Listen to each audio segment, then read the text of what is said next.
Sa series po natin ngayong buwan ng December ay pinag-aaralan po natin yung topic about have yourself a merry little Christmas. Konting review lang po, it's a gentle wish for peace in difficult times, a bittersweet hopefulness na kahit may realidad na may problema, may struggle, nandun pa rin yung pag-asa na magiging mabuti po ang lahat. And it's also a message about the comfort of tradition and memory, the value of relationship, at higit sa lahat, finding joy in small and quiet moments, kahit maliit lang po yung Pasko natin. Basahin nga po natin itong pinakabuod po ng ating series. God often works through small, seemingly insignificant things, places, and people to accomplish His grand purposes. The message is simple yet powerful. Lakasan natin. Ready, go. He is the God of small things. Sabihin mo nga yan sa katabi mo, He is the God of small things. Sa likuran, sabihin mo sa Kanya, He is the God of small things. Saka sa unahan, kalabitin mo, sabihin mo sa Kanya, He is the God. Okay, sige po. Basahin po natin yung second installment ng ating message. Makikita po natin to sa Matthew chapter 1 verse 18 to 25. Sabay-sabay po nga nating basahin. Matthew chapter 1, 18 to 25. Sabay-sabay tayo. Ready? Go.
Pwede po ba nating ipag-pray ang ating church? Let's pray for one another. Please also pray for me. Let's pray for healing, strength para sa umagang ito. Sige po, sabay-sabay nating idulog sa Panginoon ang ating mga family, ang bawat isa, ang mga volunteers at mga servants ng Panginoon dito sa church.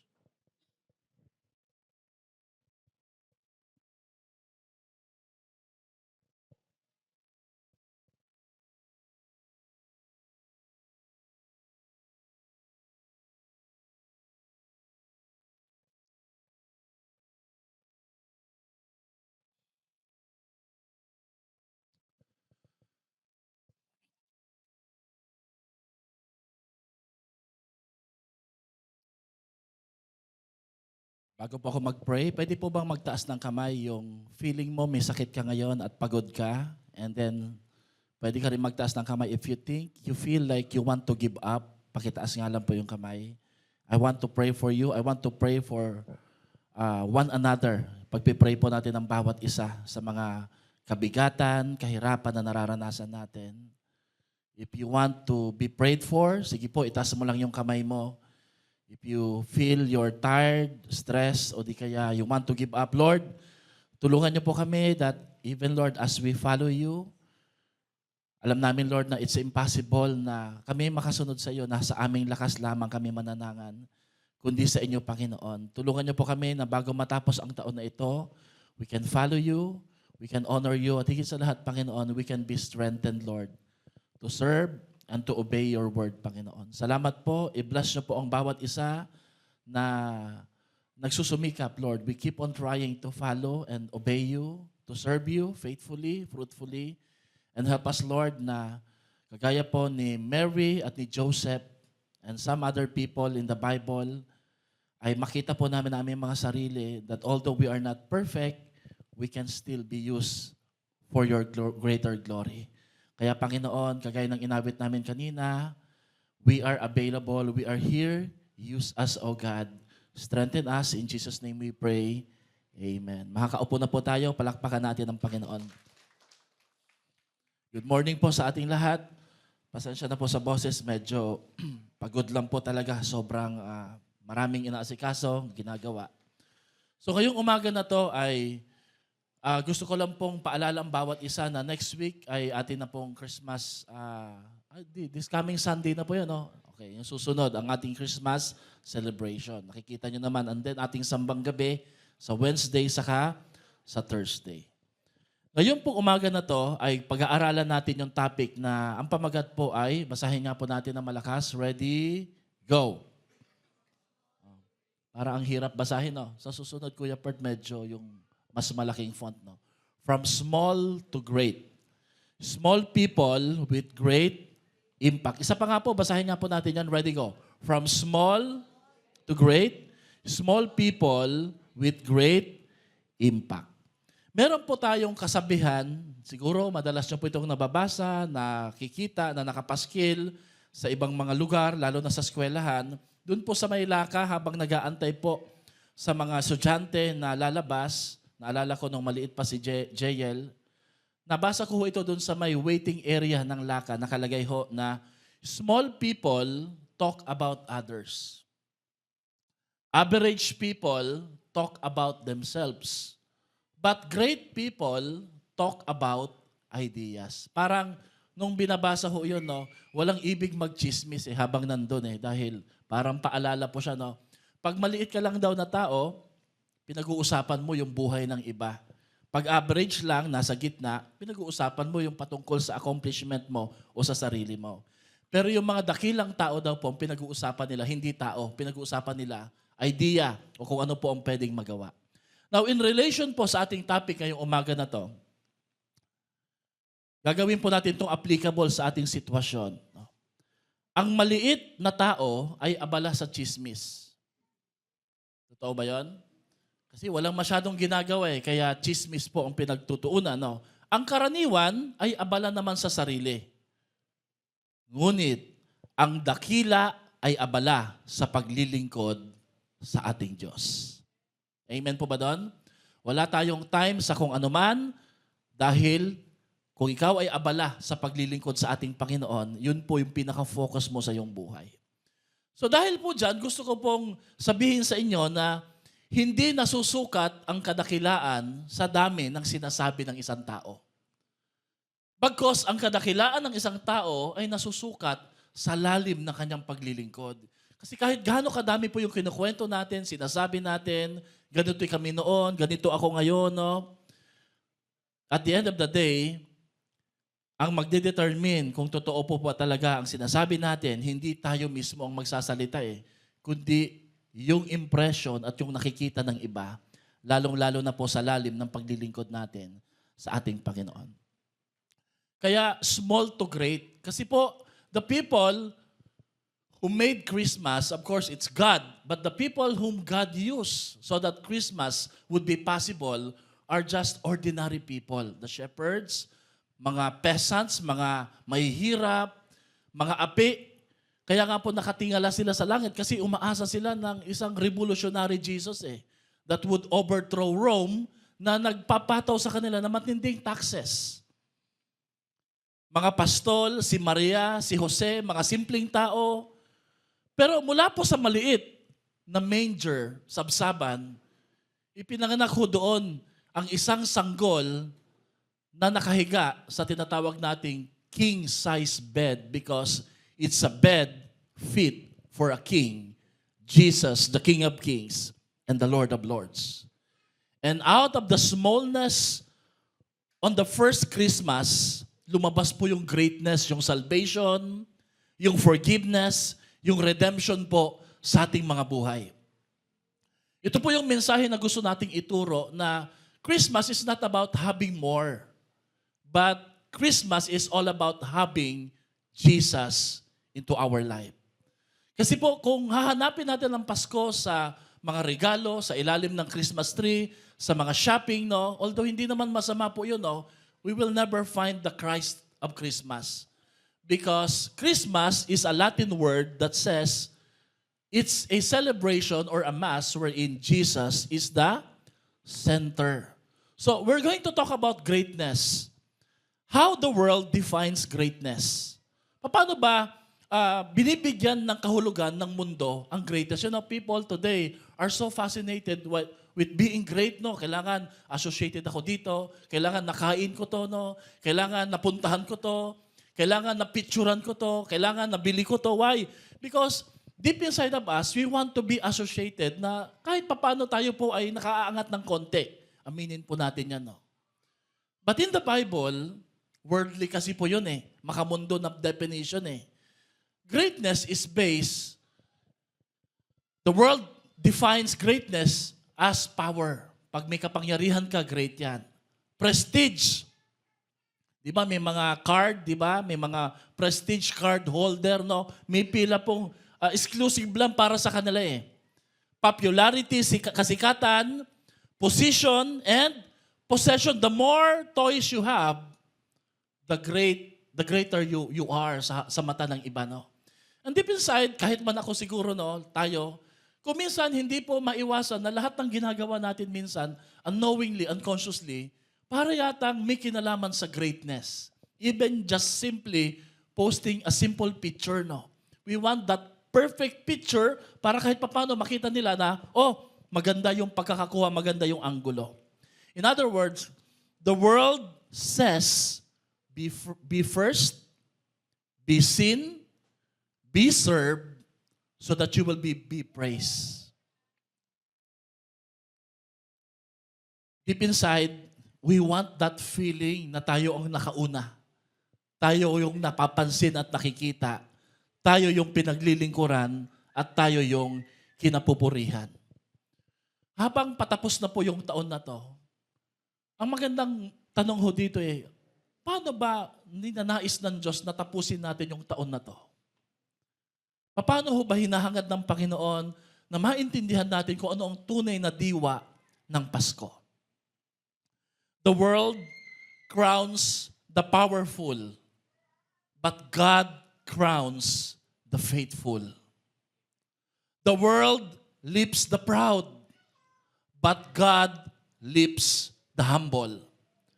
The world defines greatness by status, but heaven defines greatness by service.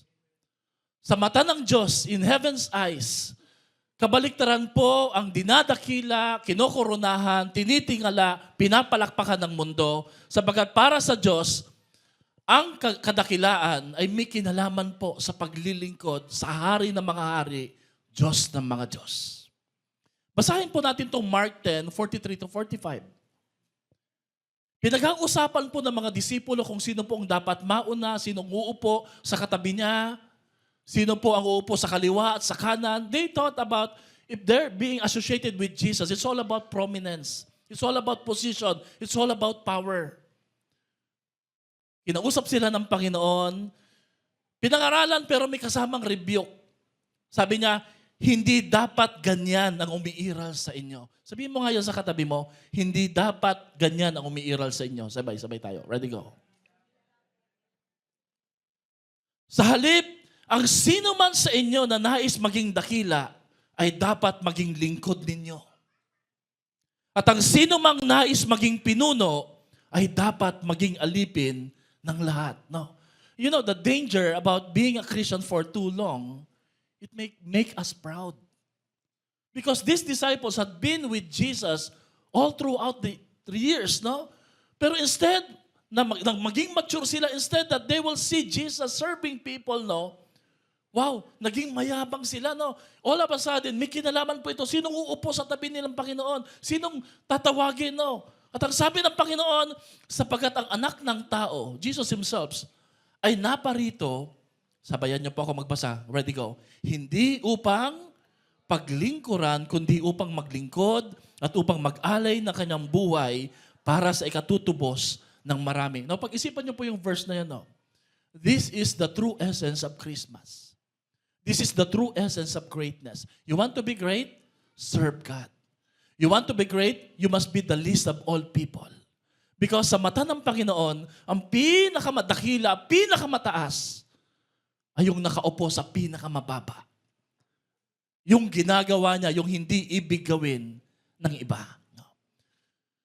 Part pa rin po yung verse na to ng Pasko yung babasahin ko sa susunod because ito yung unang pinanganak bago si Jesus. Sino ho yung tinutukoy ko? John the Baptist, ang pinsang buo ni Jesus. Sino po yung nanay ni John the Baptist? Si Elizabeth. Wala po si Elizabeth dito ngayon. No? Si Elis.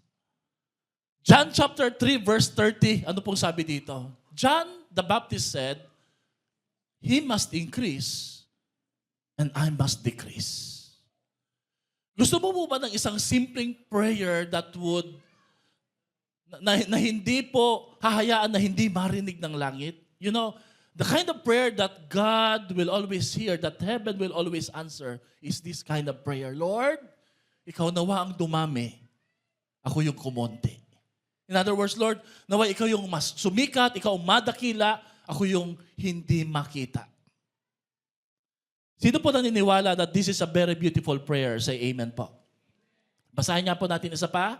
He must increase, but I must decrease. No? Ano pong sabi ni Billy Graham, the great tele-evangelist, evangelist who led millions of people, millions literal, papunta kay Lord, no? He was just a simple farm boy na umattend, isang teenager, umattend sa isang evangelistic crusade at wala po siyang kaalam-alam. May plano ang Panginoon nung tinanggap niya ang Diyos. Wala siyang kaalam-alam that He will speak to millions of people and He will lead millions of people papunta kay Lord. At lagi po, nadadakila po ang Panginoon sa kanyang buhay. That every time He travels, meron po siyang code of ethics na pinangahawakan yung team niya. At ito po yung tinatawag na manifesto. Nakalimutan ko na po yung term ng manifesto. No? Walang babaeng kasama, walang perang tatanggapin, walang picture o parangal na hahanapin. That kept him sa kanyang ministries na meron pong integridad. No? At alam niyo kung sabi niya, what is the use of being famous on earth when heaven doesn't know your name? Anong silbi na kilala ka sa eskwelahan, sa trabaho, sa opisina, tanyag ka sa kaya mong gawin, pero hindi ka kilala ng langit. No? That makes me remember a verse na nagsasabing, kakatok kayo, tatawagin niyo yung pangalan ko, Panginoon, Panginoon, at sasabihin ko sa inyo, sino kayo, hindi ko kayo nakikilala. Ito po yung verse na ibig sabihin. No? You may think that you know God. But if your life is never surrendered to God, maybe God doesn't know you at the end times. Sa dulo po ng buhay. That is biblical. Yan po ay nakabase sa salita ng Panginoon.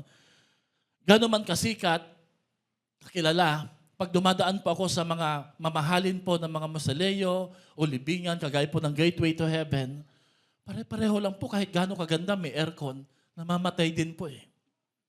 Yun niyo po yung picture na to, no? Anong madalas na sinasabi pag ang isang tao ay namamatay?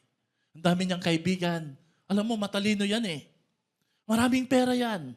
Mahal yan ng marami. Sikat yan. Pero ano po ang sinasabi ng isang talatang hindi nakikita ng iba? Unfortunately, he didn't have Jesus. Nakuha niya lahat bago siya mamatay. Pera na lang sa isang napakahalaga. Hindi niya nakuha ang palakpak at ngiti ng ating Panginoon. And Mark 16 verse 26 would say, anong halaga sa isang tao, makamtan man niya ang buong kayamanan ng sanlibutan, subalit mapahamak naman ang kanyang kaluluwa. A man may gain applause, wealth, friends, fame, and even the earthly achievement. Yet still, the only thing that truly matters, life can look full on the outside but empty on the inside when Jesus is not at the center. In the end, no amount of success, intelligence, or popularity can redeem a soul. The world can celebrate who we were, but only Christ can secure where we go. Si Lord lang po pwede makagawa nun. So, paano ho tayo pwedeng gamitin ng Diyos? Kahit tayo po'y maliit. Kahit tayo po'y simple lang. How God can use small people for great purposes. Sino po dito, deep inside, that's your prayer, Lord, use me. Use me, Lord. I'm available now. Bago matapos yung taon na to, Lord, you know, Lord, for almost 11 months, it's all about me. My dream, my goal, my purpose, my family. But when was the last time sinabi mo kay Lord, Lord, bago matapos yung taon na to, yung buwan na to na nahuli, it will be all about you, Lord.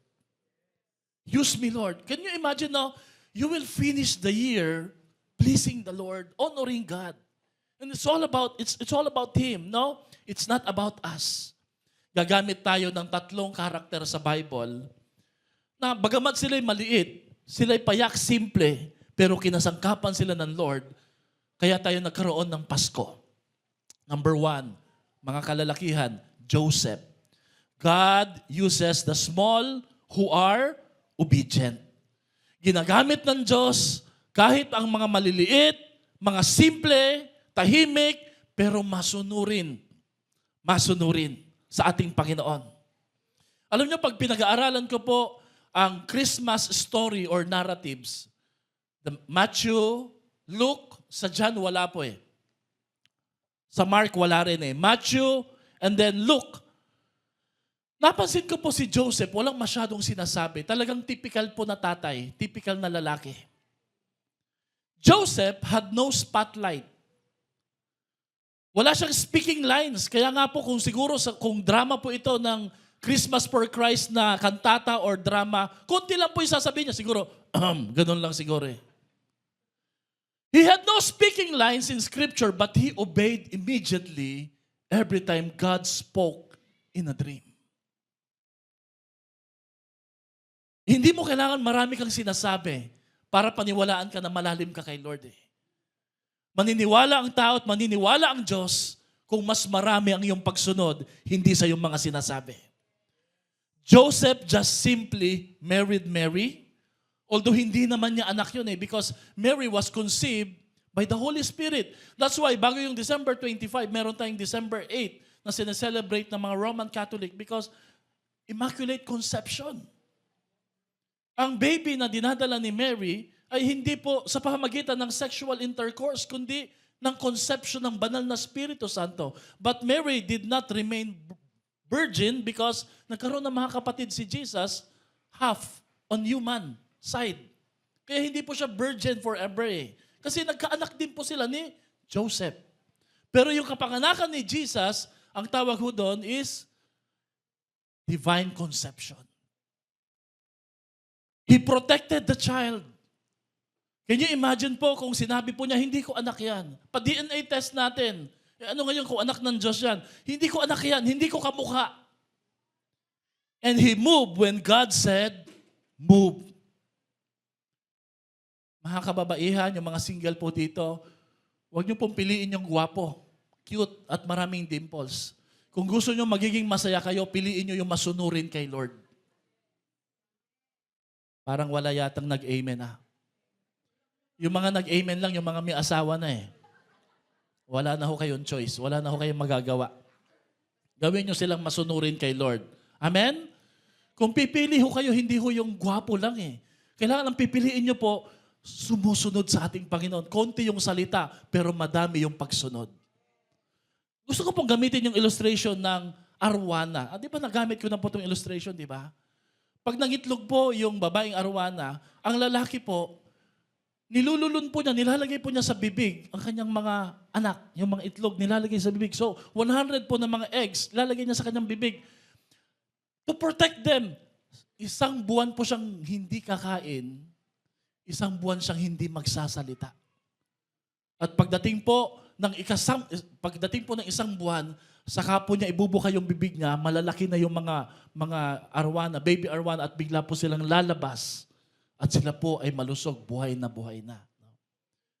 Ano po ang joke natin dito? Biruin niyo po, ano kaya kung nanay po ang naglulun sa kanila? No? Nakita pa lang yung dumi, tumilansik na yung itlog kagad eh. Hindi maiwasang hindi magsalita eh. Ano po ang prinsipyo na pwede natin matutunan dito? Pakibasa ng malakas. Quiet obedience shouts loud chapters in God's story. Greatness starts in the heart, not on the platform. Maring hindi ho kayo man in power or man in position, but you can be a man of purpose when you obey the Lord. Ano po ang lesson na pwede nating matutunan kay Joseph? You don't have to be seen to make a significant impact. You don't have to be important, just be obedient to the Lord. Maging masunurin at sumunod tayo sa ating Panginoon. Every Saturday, even yung mga ministry dito sa church, tinitingnan ko po sino yung mga nagvo-volunteer, sino po yung nagpapagamit ng kanilang buhay sa ating Panginoon. Of course, may mga adult, pero hangang-hanga po ako dun sa mga estudyante. Na kahit po busy sila, pumupunta, naglilingkod, kaya meron pa akong gustong sabihin sa inyo, no? Praise the Lord sa mga Kristiyanong estudyante na napagsasabay ng mabuti ang pag-aaral at ang ministry sa ating Panginoon. Hindi pinapabayaan pero nakukuha pang maglingkod pa rin kay Lord. Naniniwala po ba kayo na hindi po hadlang at hindi kalaban ang paglilingkod kay Lord sa pag-aaral at pagkuha ng mataas na grado? Isa pa pong palakpak sa mga estudyante. Mga batang lalaki, mga batang babae, mga anak, maging masunurin kayo. At ang unang pagsunod, bukod sa Diyos, ay magsisimula po sa bahay. Amen? Alam niyo po ba, ang pagiging masunurin sa magulang at sa ating Panginoon ay nagbibigay garantiya na kayo'y magiging matagumpay sa buhay. Ayon sa pag-aaral, ang mga bata daw po na naghuhugas ng pinggan ay magiging successful most likely according to the study. Do you want to be successful? Mag-urong, maghugas ng pinggan, maglaba, magwalis. Amen? Grabe no, ang dami po nating pinag-aaralan paano maging successful, nasa paghuhugas lang pala ng pinggan, ang pagiging matagumpay. Amen? Kung may katabi kang kabataan, sabi mo sa kanya, huwag kang magdadabog pag pinag-uurong ka ng pinggan. The world celebrates image, but God rewards obedience. Alam niyo po, mas maigi ho yung hindi nakikita ng iba.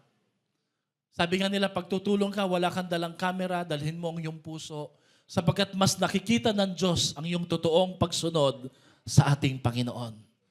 Siguro po, sasabihin natin, ano na lang po ang sasabihin ng iba? Ano na lang po ang maiisip nila pag ganito ang ginagawa ko? Parang binaba ko naman yung sarili ko. You know, if your life always care about what other thinks, your life is not yours. Hindi sa'yo ang buhay na yan kung lagi mong iniisip yung sasabihin ng iba. Your life isn't yours if you always care what others think. Sabihin mo nga sa katabi mo, be obedient. Like Joseph, obey the Lord. Number 2, Mary. God uses the small who are humble. Ano yung una? Si Joseph, masunurin. Si Mary, mapagkumbaba. Sino po yung mga ginagamit ng Diyos? Sino po yung mga dakila sa mata ng ating Panginoon? Paano ka pwedeng maging dakila at kagamit-gamit ngayong Pasko para sa Panginoon, para sa church? Be obedient, be humble. Mary was young. He came from a small town, yet she said, Lord, I am your servant. Be it done unto me according to your word. Wow, sabi niya, Lord, wala akong angal. Hindi kita papalagan, Panginoon. Mangyari nawa yung sinasabi mo sa akin. Alam niyo po, ano kayang pwedeng mangyari sa buhay natin, sa pamilya, sa society natin, kung ganyan yung prayer natin lagi, no? Lord, mangusap ka kung anong sasabihin mo sa buhay ko, mangyari nawa iyan, susundin ko po iyan. Be it done unto me according to your word. Ano po ang mga principles na pwede natin makita sa buhay ni Mary? God does not look for the biggest, He looks for the humblest. The amount of our usefulness to God will depend on the depth of our humility. Ang may pinakamababang papel na hinahawakan at ginagampanan sa kaharian ng Diyos, ang pinakadakila sa mata ng Panginoon. Ang nagpupunas sa mga upuan, ang nagmamap, ang nagwawalis. Taliwas po sa ating mga iniisip, hindi po yung mga nasa harapan. Wala po yung mga nasa spotlight eh. Ang mga dakila sa mata ng Diyos, yung mga nasa behind the scene. And sad to say, ngayong panahon na to, nakakahiya, nakakababa ng pagkatao pag nakikita ka nagwawalis. Pag nakikita ka nagpupunas, hindi ko na kayang gawin yan. Iba na ako ngayon eh. That's pride. That's a clear indication humility is never your virtue. Look at Jesus. Ginawa niya yung pinakamababa. Hinugasan niya yung paa ng mga disipulo. Ang sabi po ni C.S. Lewis, ano daw po ang humility o pagpapakumbaba? Humility is not thinking less of yourself. It is thinking of yourself less. Mas iniisip mo yung kapakanan ng iba, hindi mo isinaasalang-alang kung anong sasabihin ng iba. Ang iniisip mo, anong pwedeng maitulong ko, anong magagawa neto, sinong maaabot neto, sinong giginhawa pag ginawa ko ang bagay na to. That's true humility. Hindi ho yung sinasabi mo, alam mo ako, simple lang ako eh. Pag lagi mong sinasabing yung humble tayo, humble ka, hindi ka na humble.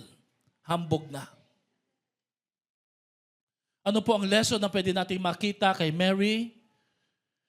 Sabay-sabay tayo, ready, go. You don't have to be big for God to do something big through you. Hindi mo kailangan maging malaki sa harapan ng Diyos para may magawa ang Diyos sa pamamagitan mo sa ibang mga tao. Be obedient, be humble. Number 3, medyo i-explain ko sa inyo to na maigi dahil hindi po ito tao eh. Hulaan nyo po. Si Mary, si Joseph, yung pangatlo po, yung donkey. God uses the small who are available. But the question is, meron bang na-mention sa Christmas narratives o nativity na may donkey? Pinag-isipan ko po maigi yan eh. Meron po ba? Wala. Ang tanong, ang sagot, wala ni isang hayop ang nilagay po doon. Pero for sure, may hayop po. Bakit? Nasa Eastern culture po sila eh. Mga nomads po sila eh. Mga pastol po sila eh. Kaya sigurado po merong mga hayop. Now, this is the explanation ng mga commentary. The Bible does not specifically mention a donkey in the nativity. But tradition assumes because of the long travel, 4 days. Imagine nyo po, buntis, nagdadalang tao si Maria, hindi kakayanin na naglalakad lang pong mag-isa. Kaya may ginamit po na means of transportation. The Bible mentioned its impact and availability. The donkey didn't speak, didn't shine, didn't preach, but it simply carried the Savior. Now, ito po yung ilang mga explanation both ng tradition, ng culture po ng Hudyo at ng biblical explanation. Number 1, the cultural assumption. Traveling that far, about 90 miles, would have been difficult for a pregnant woman. Most people didn't own horses. Ang donkey po ang mas affordable. Kumbaga, sa time natin ngayon, ang donkey po parang bike. No? Number 2, yung e-bike, mas mahal pa ho yun. Wala pa silang pambili ng e-bike. Historical consideration, donkeys were very common. Kahit nasa ang gilid lang sila, napakadali lang silang hanapin. Inexpensive animals for travel and carrying loads. And then the Christian tradition, art, nativity sets, the Christmas plays added the donkey to visualize the journey even though scripture is silent. I've searched a Bible verse about this now. In Isaiah chapter 1 verse 3, it says, the ox knows its owner, baka, and the donkey know its master, mangers. Alam niya kung nasaan yung sabsaban ng kanyang amo. Numbers chapter 22 verse 21 to 39, it talks about the story of Balaam's donkey na sumunod po sa utos ng anghel ng ating Panginoon at hindi po sa utos ni Balaam. Basahin natin yung Mark 11, 2 saka 7. Basahin nga po natin ng sabay-sabay. Ready, go. Pumunta kayo sa, lakasan natin, go. Sa susunod na, pagpasok na, makikita ninyo ang isang na hindi pa nasasakyan ni numan. Kalagan ninyo at Next slide. Kapag may nagtanong kung bakit ninyo kinakalagan iyon, sabihin ninyong iyon ay at ibabalik din niya agad. Dinala niya kay Jesus ang batang asno. Matapos isapin sa likod nito ang kanyang mga balabal, sumakay si... Ano pong naisip niyo sa verse na to? This is the triumphal entry. In other words, the same animal who carried Jesus to the triumphal entry could be the same animal who carried his mother Mary to the birth in a manger. Ang implication po sa donkey, everybody say donkey. Huwag kang titingin sa katabi mo. A donkey is not strong and glamorous. But a donkey is reliable, steady, and willing. Mas gusto po ng mundo ang Mustang at Stallion. Nakita na ba kayo ng mga sasakyang Mustang, no? But God often uses donkeys. Ano po ang prinsipyo na pwede natin matutunan sa unang Kapaskuhan? Pakibasa nga po ng mga kabataan ng malakas. Ready, go? God, anyone who simply willing to carry Jesus. Ang donkey na to ay nagbibigay ng mensahe ho sa atin ng katapatan sa ating Diyos. Batang asno. Marami nagsasabi, could it be, ito yung anak. No, wala namang verse na nagsasabi, just a probabilities na sinasabi, no. Ang sabi ho doon, ibabalik din agad ng Panginoon. Sabihin mo nga sa katabi mo, pag ang Diyos ng hiram, ibabalik niya kagad. Takot na takot tayo magpaghamit ng buhay natin kay Lord. Pero sabi ng Panginoon, ibabalik ko kagad. The donkey carried Christ to Bethlehem, but another donkey carried him to the crucifixion. It's not greatness that God blesses. God blesses faithfulness. Isipin niyo po, nung una kang tumanggap kay Lord, kumpara ngayon, tapat pa rin po ba tayo sa ating Diyos? Ganun pa rin po ba ang ating katapatan sa paglilingkod at pagsunod sa Kanya? Donkey is a symbol of faithfulness. A donkey is a symbol of humility. Simple lang ako, payak ako, pero ako ay magpapagamit sa Diyos. No, meron pong mga archaeologists na hukay po nila yung halos exact location ng kapanganakan ni Jesus. Sabi ho nila, He was born here. The problem is, ang pintuan para makapasok ka ho doon, kailangan mong yumuko. Kailangan mong lumuhod para makapasok doon. No? Which means, when we approach the King of Kings and the Lord of Lords, we need to be humble. We need to be humble. Yes, He is your Savior, but He is your King. Yes, He is your tatay. Binibigyan ka ng tatay mo, pero hindi mo pwedeng bastusin yung tatay mo. Never confuse the concept about God being the Savior and God being the Lord in our life. Sometimes, we always focus on Him being our Savior. We forget that He is the Lord. That we need to obey and follow Him. Diyan po tayo nahuhulog sa lifestyle ng kasalanan.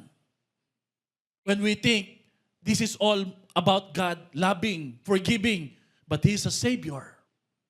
At ang sabi po sa Bible, sa Revelation, pagdating ng tamang panahon, every knee will bow and every tongue will confess that Jesus, hindi sinabing Savior, that He is Lord. Yung mga prominenteng tao na mayayaman, mayayabang, no choice sila whether they will go to heaven or hell. Pagharap nila kay Lord sa judgment, wala silang choice. Yuyuko, luluhod sila. Because He is Lord. Amen? Ang Diyos po natin ay Panginoon na dapat nating igalang. Ano po ang tinuturo ng hayop na ito? Be humble. Christ enters the life that makes room for Him. The donkey teaches us to bow low so Christ can sit high. Alam niyo po ba ang ginagawa ng mga donkey para makaupo po? Ang mga buntis, ang mga sasakay, yuyuko po sila, luluhod po sila. Di ba dito sa Pulilan, mga pinaluhod na kalabaw? Meron po ba yan? Nakikita niyo po ba yan, Brother Andrew? Mga lumuluhod na kalabaw. That's the picture. Hindi yung ikaw pang pinipilit, yung iba sa atin para makapag-serve kay Lord, kailangan pang i-text, kailangan pang kausapin, kailangan pang pakiusapan. Then you are the Lord of your life, not Jesus. Ang master ng buhay natin, sarili natin, hindi si Lord eh. Nakakahiya naman po yun. Biglang all of a sudden, kagaya ng nangyari sa disipulo, yabang ang nakuha natin, hindi pagkapakumbaba. Number 2, be available because God can use any willing life. If God can use a donkey, He can use you. Amen? Number 3, be faithful. Your quiet works matters. Heaven records what earth ignores. Sige, hindi nakita ng iba. Pero nakita ng Diyos. You know, itong mga CCTV natin na to, hindi lahat makukuha eh. Pero sigurado, ang CCTV ng langit, kuhang-kuha niya pati yung puso, pati yung hirap, pati yung iyak natin. Palakpakan niya po natin ang ating Panginoon. Number 4, carry Christ wherever you go. Be like the donkey. Saan ka man magpunta sa opisina, be a servant of all. Hindi yung pagpasok mo sa opisina, sino kaya maglilingkod sa akin? Pagpasok mo sa isang lugar, ang tanong mo lagi, sino kaya paglilingkuran ko dito? When you go to a lot of Christmas party ngayon, ang lagi mong itatanong sa sarili mo, sino kayang nangangailangan ng tulong ko dito? Sino kayang matutulungan ko dito? That's a donkey mentality. Did you know that a lot of celebrities owns a donkey? Nakakatawa, no? Si Arnold Schwarzenegger, of all the pets. Si Carrie Underwood. Sino ba si Carrie Underwood? Siya po yung kumanta ng Luha. Ano ba? Hindi. Anong kinanta ni Carrie Underwood? Jesus, take the wheel. Bakit po donkey? Well, una, biblically speaking, donkey carried Jesus. Pangalawa, nakaka-relate po sila sa donkey. Why? Carrie Underwood is a Christian because donkey, although servant po siya, donkey are stubborn. Just like you and me. Sabi mo nga sa katabi mo, stubborn. Huwag diinan. Donkeys are stubborn animals, but God did not reject them. Even in our own stubbornness, God does not give up on using us. Di ba? Kahit pasaway tayo, God doesn't choose us because we are great and perfect. He chooses us because He is gracious and purposeful. May purpose siya, may dahilan siya bakit tayong kinakasangkapan ng ating Panginoon. So, bakit sa maraming mga tao ang ginamit ng Diyos, si Maria, si Jose, saka ang donkey o yung hayop? Ano pong sagot? Bakit hindi iba? Bakit hindi si Herodes? Bakit hindi yung sikat? Bakit hindi si Agrippa? Bakit hindi yung mga powerful, no? Why did God use Mary, Joseph, and donkey to carry His plans? The answer is very simple. Because they are obedient and available. Pwede ka sanang gamitin ni Lord, hindi ka lang available. Pwede tayong obedient pero hindi tayo available. Christmas reminds us that God does not need great people to do great things. He needs willing people. If you bring your smallness to God, He will bring His greatness through you. Pag dinala mo ang makaliitan na meron ka sa ating Diyos, papalitan at gagawin niya itong dakila sa pamamagitan mo. Can you imagine, ikaw ang gagamitin ng Lord sa kaligtasan ng mahal mo sa buhay, sa pagbabago ng ibang mga tao. Ang prinsipyo po sa tatlong karakter natin pinag-aralan, madalas ang ginagamit ng Diyos ang mga mabababa, hindi pinapansin, mga ordinaryo para pasanin ang kanyang dakilang layunin sa ating mga buhay. Did you know that ability without availability is wasted potential? Marami tayong talent eh. Pero hindi tayo available kay Lord.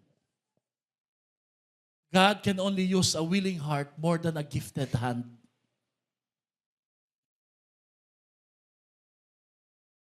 God is not looking for the most able. He is looking for the most available. Everybody say, most available.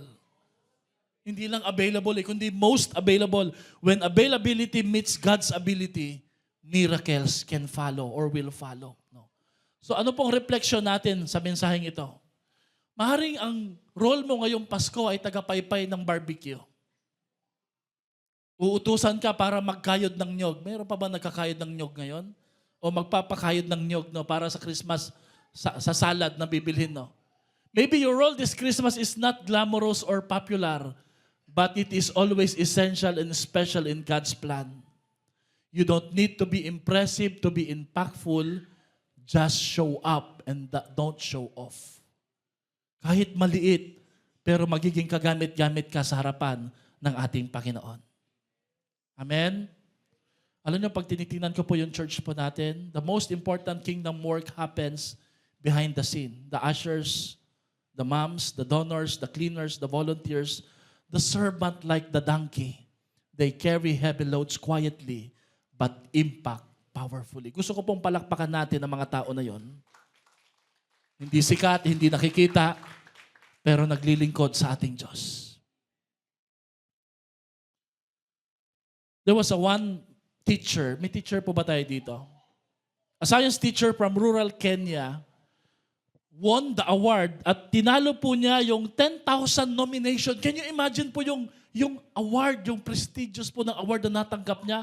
10,000 ang nominated na sikat, kilala sa over 179 countries. Ang nakatanggap po isang ordinaryong teacher sa Kenya na wala siyang ibang hangad kundi ibigay ang kanyang salary para makapag-aral ang mga mahihirap na mga estudyante. This is greatness. Yung mga bagay na iniisip natin na hindi nakikita, what God sees what people overlook. Nakikita ng Diyos ang hindi nakikita ng iba. At alam nyo, binigyan po siya ng pera. Ayon kay Charles Stanley, obedience is the key that unlocks God's miracle. Gusto mo bang mapagpala ng ating Panginoon? Sumunod ka ngayong Pasko. Isaiah 1 verse 19 says, if you're willing and obedient, you shall eat the good of the land. Luke 11 verse 2 says, blessed rather are those who hear the word of God and obey it. So question, do you want to be great? Tanungin mo yung katabi mo, do you want to be great? Letter G, give God the first place. Matthew 6:33. Do you want to be great? Letter R, respond the right way. Respond right away. Isaiah 6 verse 8. Here I am, Lord, send me. Do you want to be great? Letter E, entrust the result to God. Hindi sa iyo, sa tao. Ipagkatiwala mo sa Diyos ang resulta. Proverbs 3, 5 and 6. Do you want to be great? Act in faith, not in feelings. 2 Corinthians 5 verse 7. We walk by faith, not by sight. Do you want to be great? Trust God's timing and reward.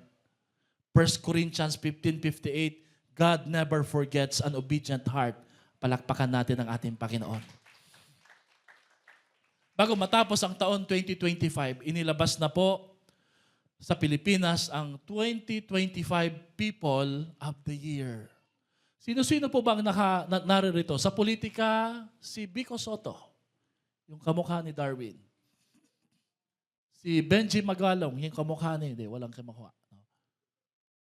Sa entertainment, si Dennis Trillo, okay. Jessica Sanchez, BJ Floresca. Sa vlogging, si Seth TV. Ano bang ginagawa nito? Okay. Tourism. Yung mga namatay, si Gloria Romero, Pilita Corrales, Nora Honor. Pero sa sports, nag-iisa si Alex Ayala. Kilala niyo si Alex Ayala? Kilala niyo po ba siya? Yung cute po na bata na nanalo po sa tennis open. No? Pero ang isa po sa she's actually a no? Ang pinaka-prominent po talaga na ginawa po niya is when she won no? Millions of pesos converted po sa peso natin. Sinabi po niya na a portion of my prize money will go to homeless charity dito sa Pilipinas.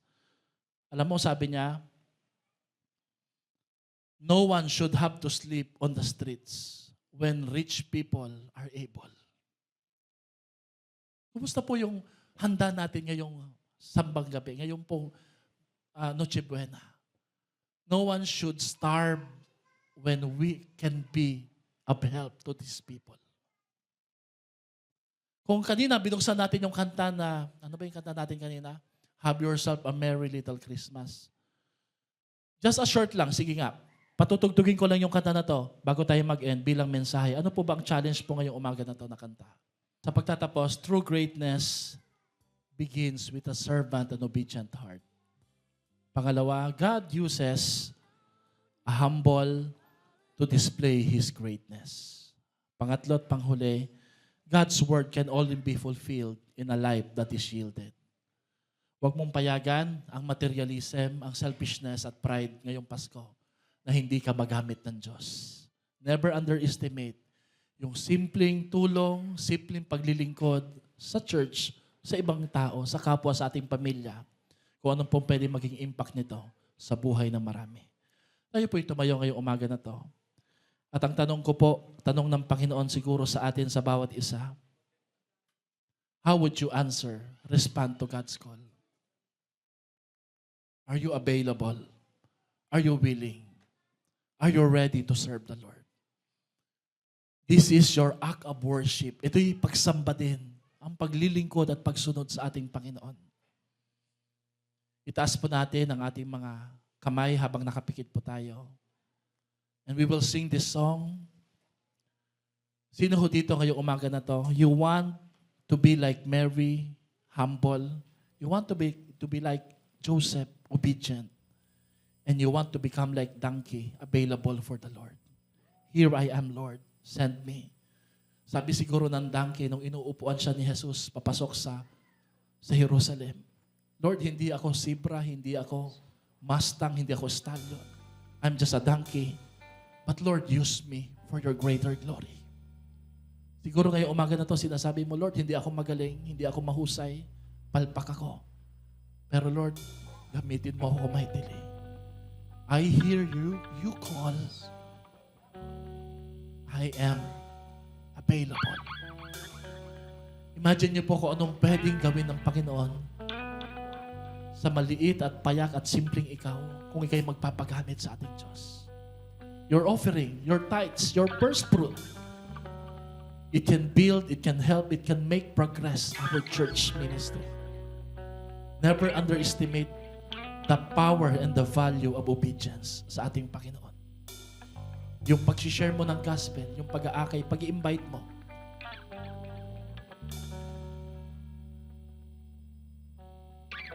Kung minsan nakakahiya ng mag-commit kay Lord, hindi naman natin nagagawa.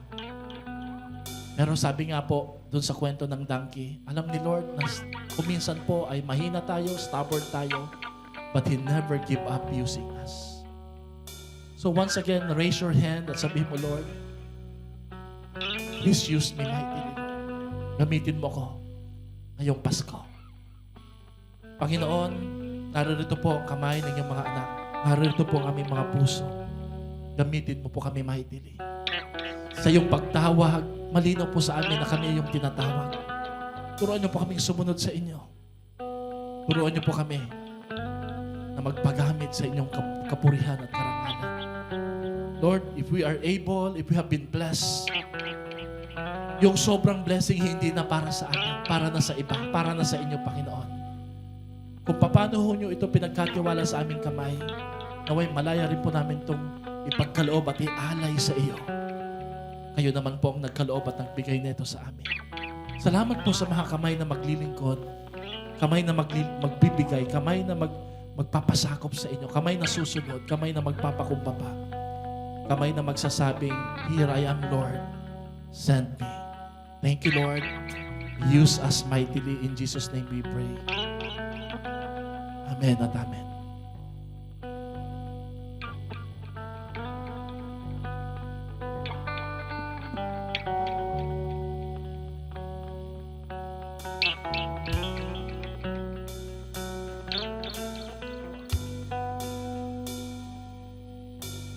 Here I am with open hands, counting on your grace again. Less of me and more of you. Oh, I just wanna see you move. I hear you call. I am available. I say, yes, Lord. I am available.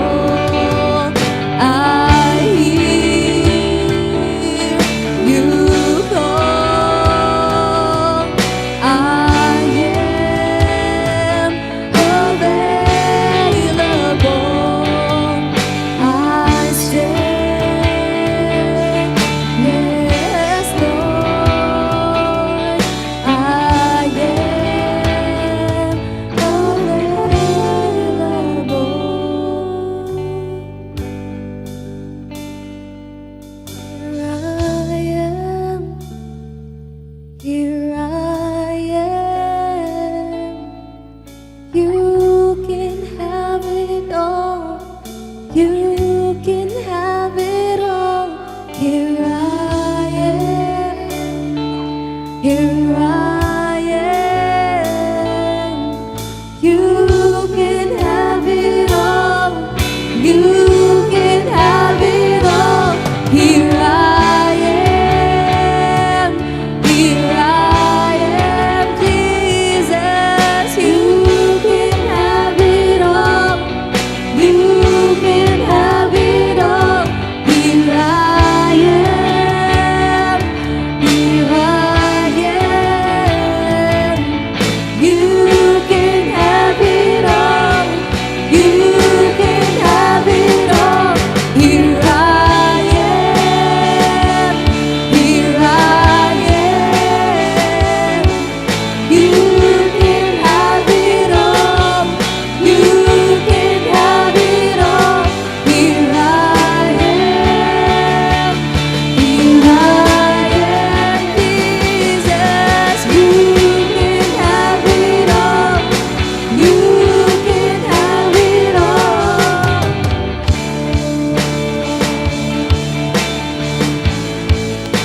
The author of my heart to you.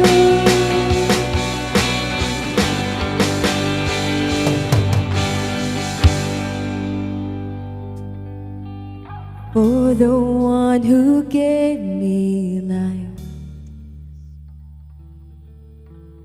nothing is a sacrifice. Oh, use me how you want to, God. Have your throne within my heart. I hear you call. I am available. I say, yes, Lord. I am available.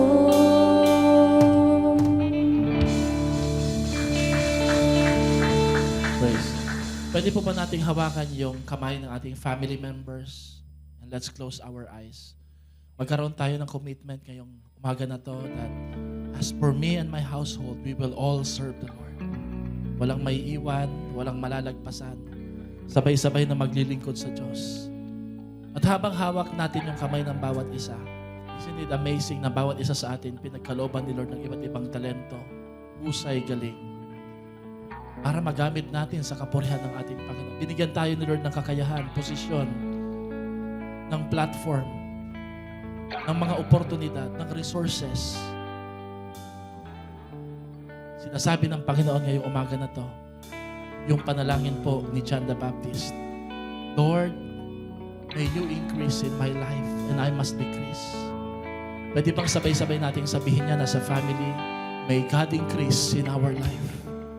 And may we decrease our plans and purpose. Lord, sa iyo po namin ito ibinibigay. Huwag niyo pong payagan na mas lumaki, mas maging priority, mas importante ang aming pansariling kapakanan at hindi po yun sa iyo, Panginoon. Gamitin niyo po kami mightily, Lord. Lord, that's our prayer dito sa Zion Christian Fellowship Baliwa. From small to great. Maging masunurin, maging mapagpakumbaba, maging available para sa inyong kapurihan, karangalan, sa inyong gawain. In Jesus' name we pray. Bless every family and all the people of God say, Amen and Amen.